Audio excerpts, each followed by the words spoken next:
السلام عليكم ومرحبا بكم. اليوم راح ندير معاكم وصفه تاع لي تروف.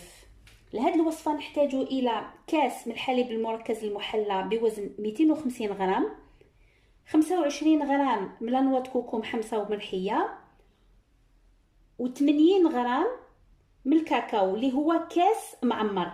دونك عندي كاس حليب مركز محلى، نص كاس نواه كوكو، وعندي كاس معمر مليح من الكاكاو.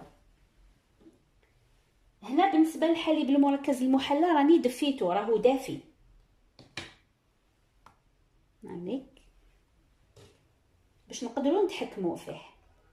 ونبداو نضيفو في الكاكاو، ما نديروش على مره، نديرو بالعقل وندخلوه هكذا.